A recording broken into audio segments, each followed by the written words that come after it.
Yo guys, I'm making a little video right now because I wanted to talk about what I've learned recently. Well, what I've learned across all those years of modding, and I think it's kind of gonna be interesting knowledge. I hope at least. Uh, One thing I realized is I've been doing it for so long on the PS3 that when you start, I think starting modding is really hard compared to right now where I'm at with the PS3. A lot of files been leaked, but I think at first the first thing is you need to know the basics. But once you know the basics, you still have to do a lot of trial and error. I mean, let's say let's open my ebook for Black Ops 1. I label all those functions. So when I get into a function, well, that's maybe a bad example, but I go into a function, you put it in a graph, you get like, once you mapped a lot of stuff, you get like functions like here, we get other functions, here there's a notify, so like, as you go, it gets really easier. And one thing that I found out that it's not common knowledge is that you can literally use bases, like how would I say it? Like for Black Ops 1 you got the server symbols here on the PC, so you got all the function and the functions inside them. So let's say uh, something a little interesting, I guess I'd like to find.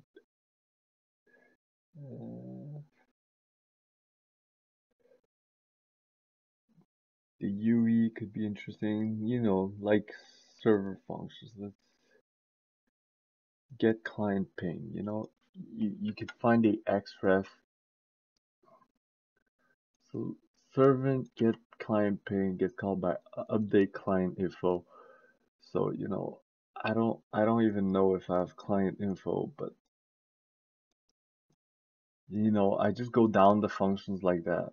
I'll try to give an example. G client end frame.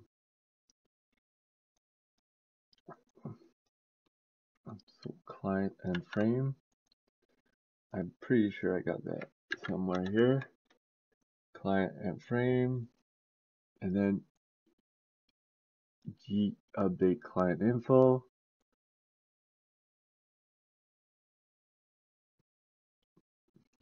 It's not even the same language, but we got like stuff that leaked that makes it quite easy. Uh, Here we go. And then we were looking for SV get client ping, right? So what do we do here? Graph overview. It seems to be at the end. So we go here, we go at the end, probably that function.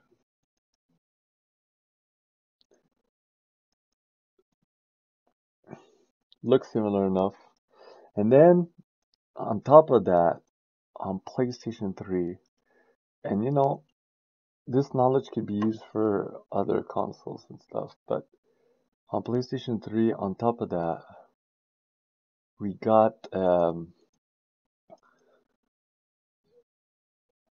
we can use here. Oh yes, this is Black Ops 2. So let's say I want to find server get client ping. We could go on Black Ops 2, which here we're lucky because on Wii they use PPC just like PS3. So it should be really similar. Black Ops 2 to Black Ops 6. There you go. Look, it, it starts with a list. Okay, the Ori's placed at different place, but basically does the same.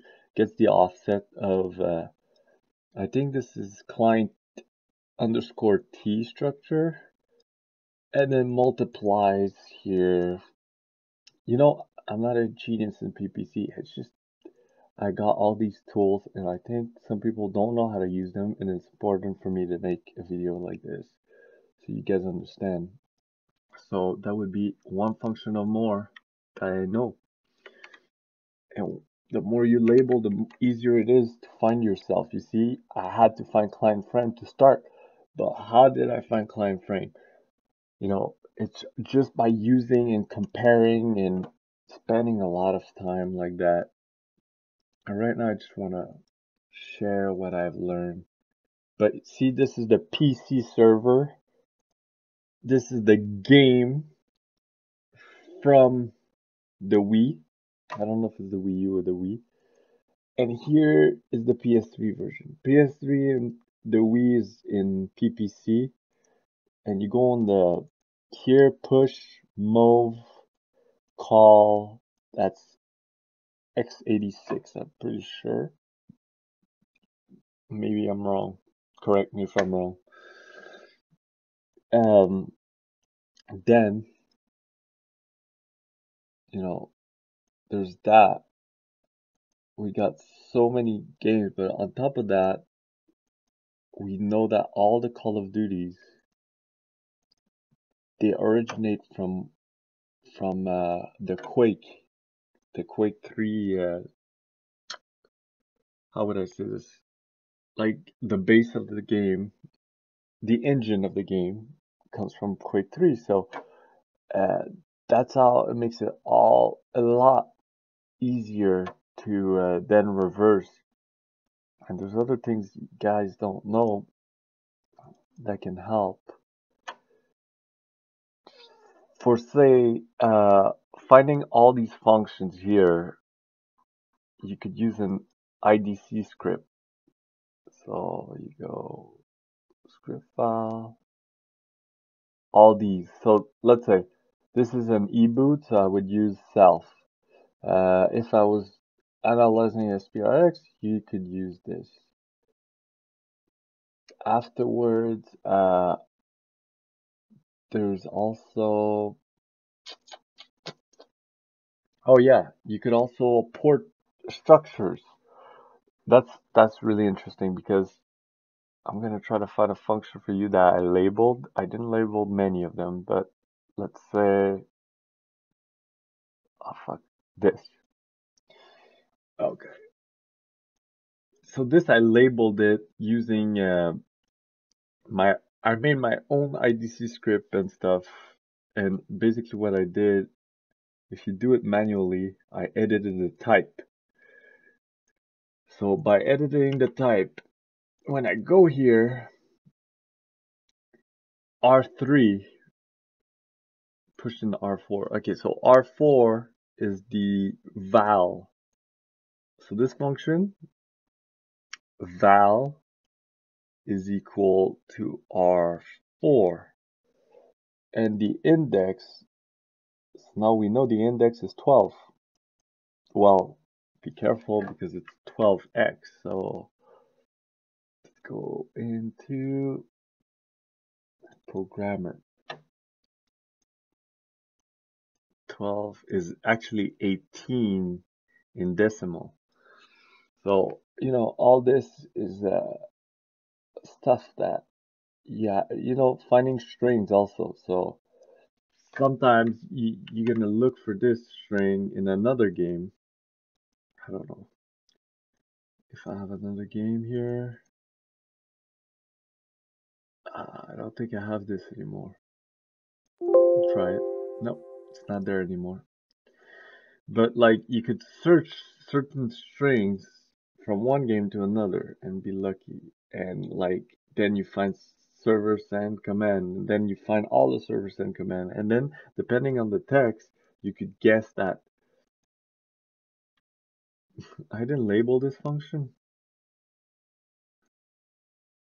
Lol. Okay, look. So Here's another proof of what I was saying.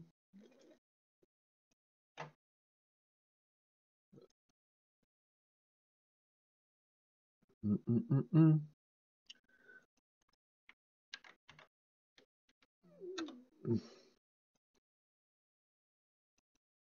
We just found CMDA vote F in front of you guys, just with strings, right? And let's say you find CMD vote, and you know that CMD vote from other Call of Duties gets called within this function. The other thing I see people do is they forget to add the line prefix. It's super important to have your line prefix because it's important to know the offset, where you're at, especially that instructions, how many. In PPC, it's always 4 bytes, but it's important. And also, the other thing is important is not to look. I am pretty good in PPC, okay? Uh, but, and now I can't find how we do. Okay, yeah. Watching a function like this, I have no fucking clue what's happening. And I'm not gonna try to guess what's happening. Like, seriously, it's much better to. That's why you use IDA, because the graphs are easy. Here, you know, it's an if statement, compares, jumps if it's equal. You know, like, you don't have to understand everything. You just see it visually what's happening. If there's two options, then it's an if statement or something similar. So, like, this is really how you do it. And I thought I would share this with you guys because lately um, I've noticed that I've been going through the same routine and I expect people to know, but there's a lot of tools I've been using. And why, some people ask me, why are you still on an old game? Well, you know what? I didn't get my mind into going on newer games. The only reason is one, I don't want to get banned on PC because I don't know enough, and plus I don't cheat on new games. All the time, every time I modded in the past, it was to do host menus, and the reason I do host menus, it's the reason I do host menus because I thought it was creative. You could do like spawnables. You could do like a lot of mods that are just interesting. For me, for cheating, being non-host, I find it's not fun. It's just straight up, how would I say this? It's straight up cheating. Me, I loved like Infected. Infected modders invented it and then it got put into games. Like Zombieland was fun too. It's game modes, stuff like out there that's different. That's why I like host mods, and I'm not into making non-host and stuff like that. And the cracking I used to crack, it was to, I guess, prove myself that I knew how to reverse and stuff like that. And you know what? I did I proved it to myself, and now I don't need to prove anything. So I don't think I'll ever be cracking stuff again for all the people that ask me. Oh, another tip. I'm just thinking right here.